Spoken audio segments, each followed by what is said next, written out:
answer questions on what you hear. There will be time for you to read the instructions and questions, and you will have a chance to check your work. All the recordings will be played once only. The test is in 4 sections. At the end of the test, you will be given 10 minutes to transfer your answers to an answer sheet. Now turn to Section 1. Section 1. You will hear a man phoning to complain about a flight. First, you have some time to look at questions 1 to 3.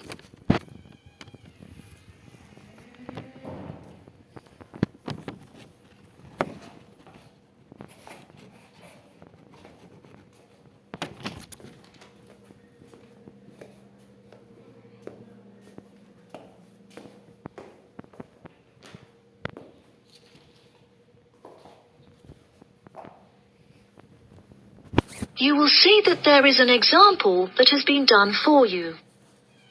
On this occasion only, the conversation relating to this will be played first.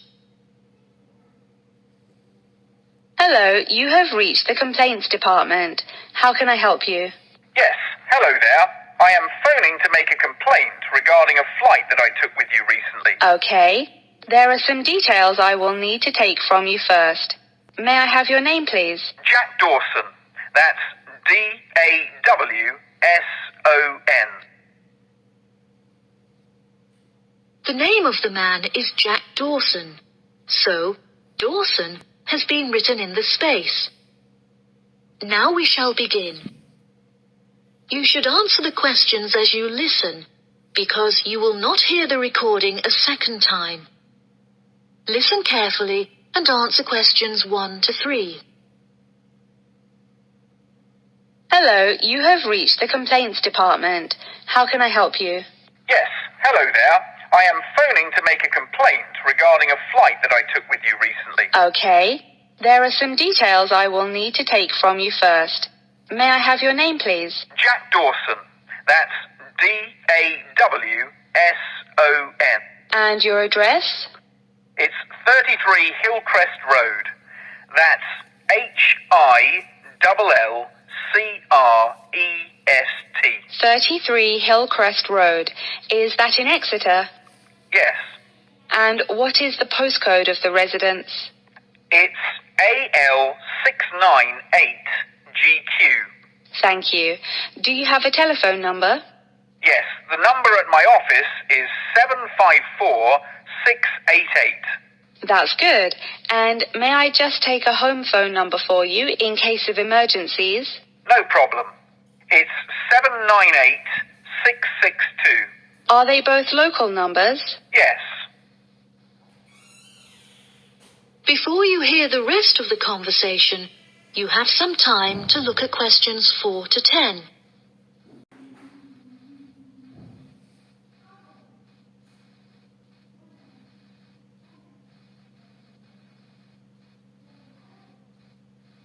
Now listen and answer questions 4 to 10.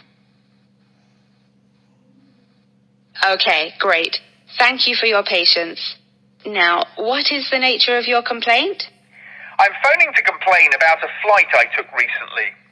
I always take certain measures to ensure that I will be comfortable. For example, I always pay the additional cost for extra legroom, and I always arrive punctually for the flight to make sure that I'm seated beneath an air conditioner. Unfortunately, I was disappointed to find that the air conditioning on the plane was broken, so I spent the entire flight in discomfort as it was too hot and the air was stuffy. I see. I do apologize for this fault with the air conditioning. Now, while I have you on the phone, would you mind answering a short questionnaire regarding your recent flight? Sure. Okay, let's get started. What did you think of the food that was served to you during the flight? I thought that it was inexpensive and quite delicious. However, I was still very hungry afterwards, as it was a very small portion and more of a snack. Providing a snack for lunch is not reasonable. Okay, I have noted that down. What was your opinion of the quality of service that you received from our staff on board? The staff was very helpful, but each time I pressed the button to request service, it took a long time for a staff member to arrive. I found this frustrating as there just weren't enough staff on board the flight to be able to serve all the customers. Okay, that's great. Thank you very much for answering those questions. Are there any other parts of your travel experience that you would like to comment on? Yep. The process of moving through security was very quick and helped to make my travel experience stress-free. Okay. Do you have any extra comments on the services you received during the flight? Yes, I thought that the seats were very uncomfortable and looked very old.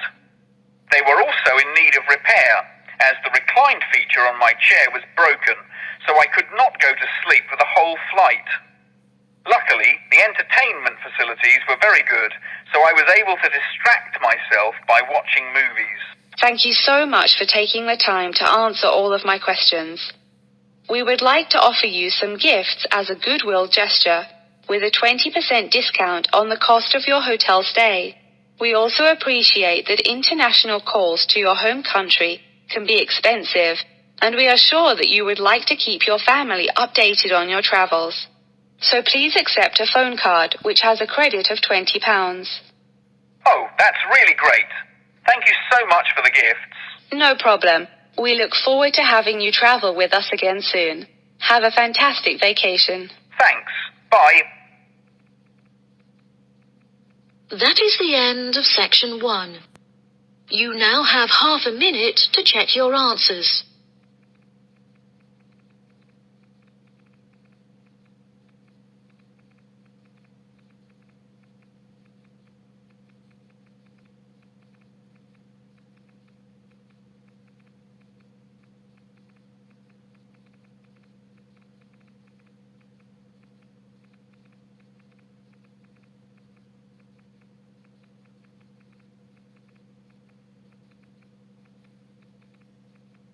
Now turn to section 2.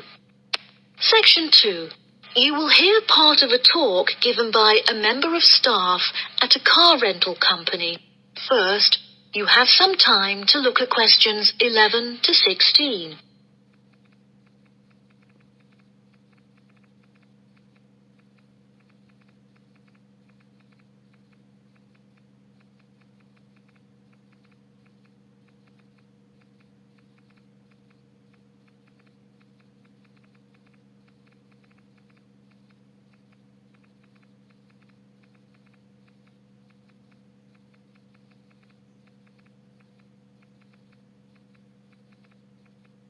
Now listen carefully and answer questions 11 to 16. Good morning, listeners, and welcome back to Star Radio. Today on the show, we have a visitor from Yazoo Car Rental, who is going to give us an insight into his company and into the public transport system. Welcome, Jonathan. Thank you for having me. Yes, I would like to start by introducing my company, Yazoo Car Rental. We are the cheapest and most reliable rental company in the city and have won multiple awards for the quality of our services. This success did not come easily, however, and it proved important that we stay fresh and are always thinking of ways to attract new customers. Our first attempt to do this was to offer a free gift with every car rental, which we were confident the customers would be very interested in. The offer of a free Hoover with each rental, however, did not attract any new customers, so we quite quickly stopped offering it. In 2002, a new taxi company opened next door to us, and we started losing a lot of business to them. So we introduced an offer that we hoped might compete with their service. We offered a new package where you could rent a car with a driver for a small extra fee. By introducing this offer, we found that all of our customers preferred to drive the cars themselves. So again, this offer was unsuccessful in attracting more customers. Learning from these mistakes, we decided to offer a package service where the customer no longer had to come to our offices to pick up the rental car. Instead, we could drop off and pick up the car anywhere in the city to make the customer's experience a lot more stress-free. This offer was very popular and increased our profits by 30%. In order to attract a younger demographic, we updated the models of cars that we offered for rental. We began offering more trendy cars, such as minis and smart cars, that we thought might appeal to the younger crowd, and we also purchased them in more fun colours like reds and greens. This offer attracted some new customers of a younger age group, however, not as many as we hoped. Next, I decided to offer our services at a discounted price on our website, where it could be seen by thousands of people. I thought that this could be a great way to attract a number of new customers who would never have heard of us before, and it worked fantastically well. Following the success of the discount offer, we had so many customers that it became necessary to open a new branch of the company in the centre of the city. The cost of renting offices in the city centre was very high, so we hoped that our profits would justify this expensive decision. We made enough profit to keep our city centre offices open, but we had hoped for a greater increase in customer numbers. Before you hear the rest of the talk, you have some time to look at questions 17 to 20.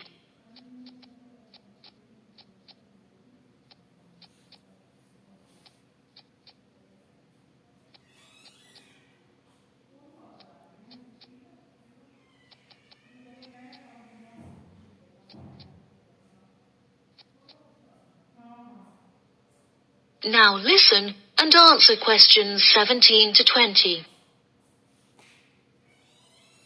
Now, for the second part of my talk, which is on the topic of public transport. There are many benefits to public transport. For example, the recent introduction of bus lanes has meant that buses are now unaffected by traffic jams and are able to stay on schedule. Unfortunately, as fewer and fewer people are taking the bus nowadays, the service has become quite inefficient. This reduction in passengers may be due to the stories in the newspaper about the dangers posed to pedestrian safety by the buses. However, this is largely untrue, as buses are responsible for far less pedestrian-related accidents than cars. I use the bus service often, as car petrol is so expensive nowadays that the bus is far more affordable. However, if I am in a rush, I prefer to take a taxi, as they tend to get you to your destination very quickly, so you can remain punctual for your appointments. I also very much enjoy flying to my destinations, as the service is incredibly fast and the airports are always very easy to find. Personally, my favourite mode of transportation is the bus. Due to the lack of people using the service, I have found that the buses are never overcrowded, so there is always a seat available. They are also never dirty, as they get cleaned regularly. However, I have found that sometimes the bus can be over a half hour behind schedule, which can be very frustrating. There has been a lot of fluctuation in the price of bus tickets in the last couple of years. In the past, £1.80 for a ticket was enough to sustain the bus companies. However, as the price of fuel increased, so did the ticket prices. Now the ticket prices are declining as the bus companies try to encourage more people to use their service again. Well, that's all from me today. Thank you for listening. That is the end of section 2. You now have half a minute to check your answers.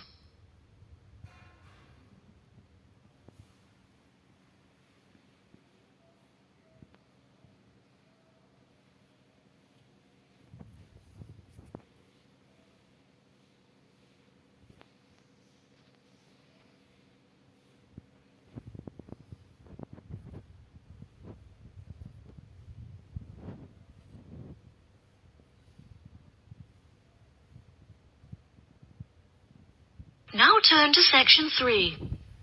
Section 3. You will hear a conversation between a student and her professor discussing an assignment. First, You have some time to look at questions 21 to 25.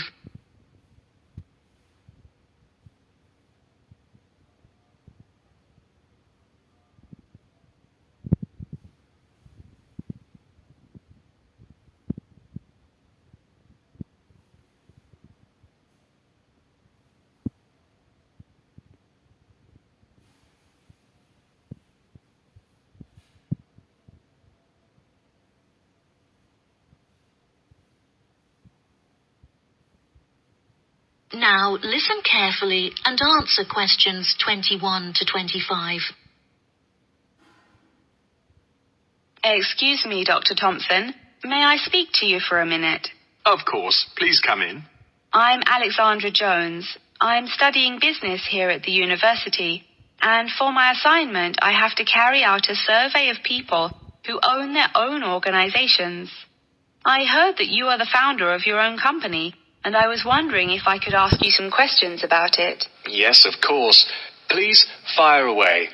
Okay, great. We'll get started. Did you encounter any problems whilst you were starting your company? Actually, it was not as hard as I anticipated.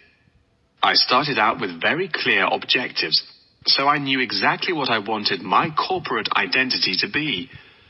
It was very difficult to find the correct premises, as the property market in London is so competitive, but eventually I found the perfect site.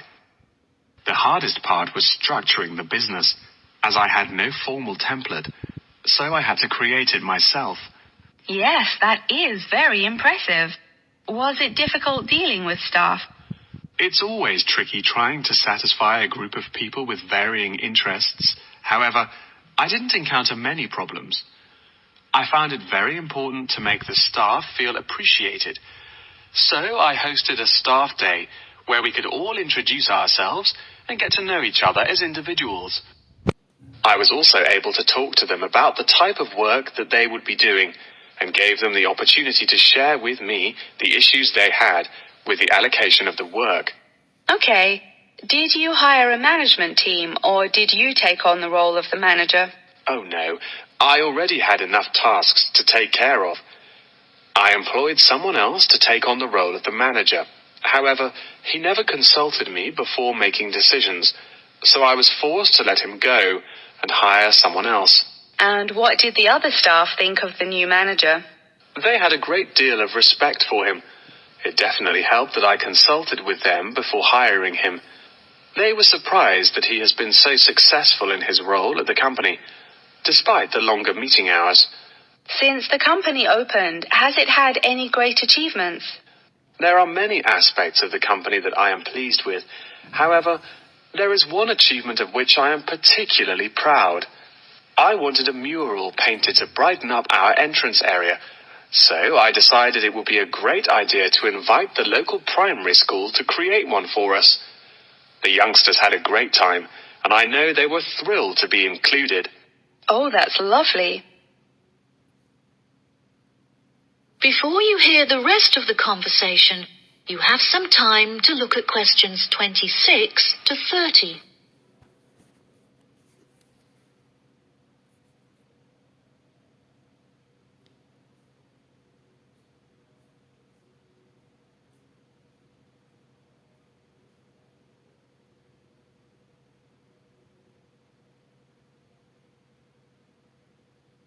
Now listen and answer questions 26 to 30. Have you encountered any major problems since you opened the company?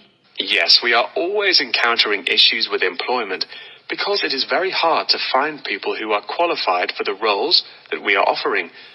But unfortunately, there is no solution to this. One of our administrators also recently left to go on maternity leave, which put us in a tricky situation.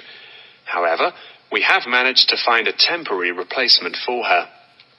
It's also now approaching the period when we must carry out our financial training, so I need to find a venue with enough space to hold everyone. It will be interesting trying to organize that event. Oh gosh, I can imagine. I find it hard enough to organize myself. Organization is a difficult thing to master, but it is also essential for success. Whilst I was learning how to stay organized, I realized that the role of motivation is essential. Okay, that's great. I also suggest that you visit the library, as there is a section on culture that will have some very valuable material on how to develop your organization skills. Okay, I'll head to the library when we're finished. I think you will find it very useful. They also have a collection of documentaries on the subject of personal organization, and I suggest that you look up the literature on management of change. I personally found these sources incredibly useful. Articles are also a valuable resource, and we have a whole collection of them in our university library. I advise that you look at Section 2, where you will find articles on the nature of volunteering. That's great. Thank you so much for your help. No problem. That is the end of Section 3. You now have half a minute to check your answers.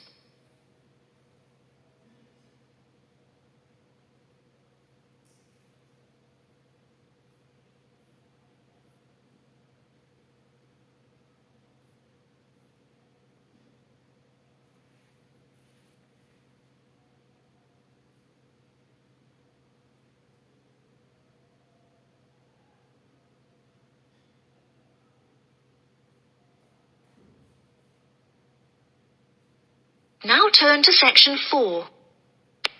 Section 4. You will hear a talk on the research of architecture. First, you have some time to look at questions 31 to 40.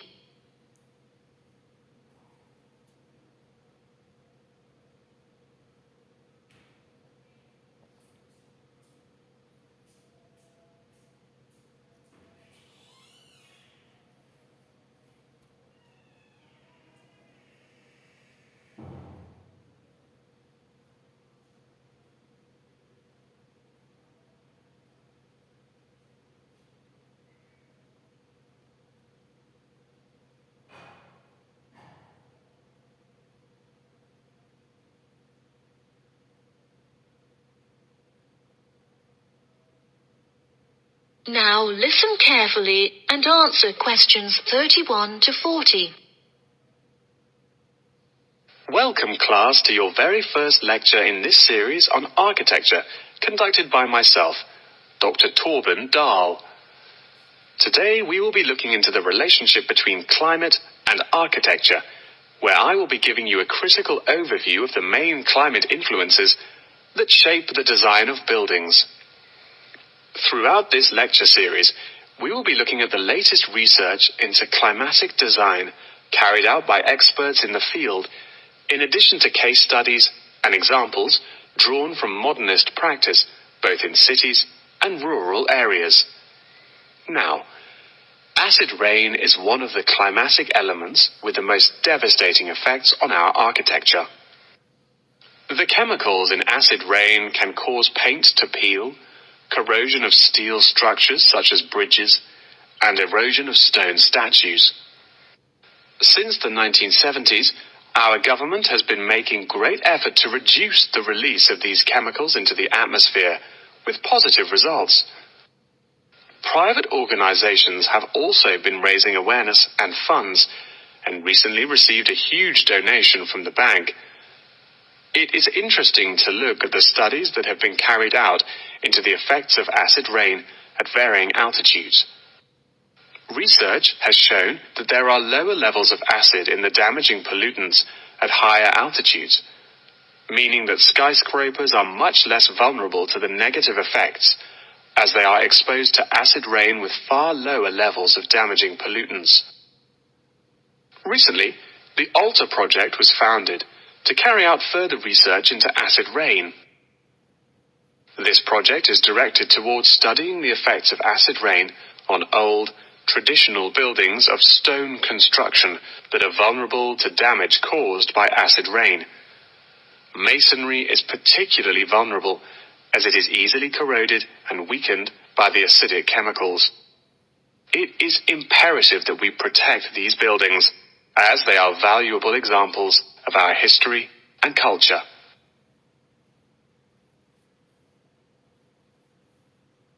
Pollution is one of the main sources of concern in the present day. The construction industry contributes considerably as a source of pollution in its day-to-day processes of creating building materials such as concrete and glass. However, more new sustainable methods are being developed to counter this. A recent case study for this is Sky Tower, whose windows have been made from recycled glass to prevent pollution from the glass-making process. Water is the most problematic element to be considered in construction. It is imperative that construction elements, such as the insulation, are fitted into the building in dry weather to prevent it from getting wet. This makes winter an undesirable season for construction, as the heavy rainfall can have adverse effects on the building. Another climate type that has an enormous effect on buildings is humidity. Constructions made of steel and stone are largely unaffected by humidity. However, it can have a serious effect on wooden constructions if the timber has not been correctly treated. Moisture from the air can condense in the grain of the wood, which then swells and shrinks in proportion to the magnitude of change in its moisture content. This variation in size can have disastrous consequences. In areas of the world that are prone to earthquakes, certain design and environmental conditions are preferable for protecting buildings in the event of a tremor. Engineers have come up with numerous building procedures to help minimize shaking in buildings. For example, tall buildings have height restrictions and counterweights, and multi-story buildings have reinforced floors and walls. Ground conditions are a cause for worry in many constructions, as often the soil is of the wrong density to protect the foundations. Luckily, technology has now been developed that can help to minimize damage by earthquakes. Seismic sensors can give prior warning when an earthquake is about to happen, so that preparations can be made to protect both the people and the buildings from harm. The movement of building structures can now also be measured and monitored over time by architects. It has been expressed by architects within the design community that it would be valuable to be given special courses for designing buildings within earthquake zones. Guidelines are also expected to be produced by the government in the near future that will give architects a universal checklist to follow. That wraps up the lecture for today. Please remember that attendance is mandatory. That is the end of section 4. You now have half a minute to check your answers.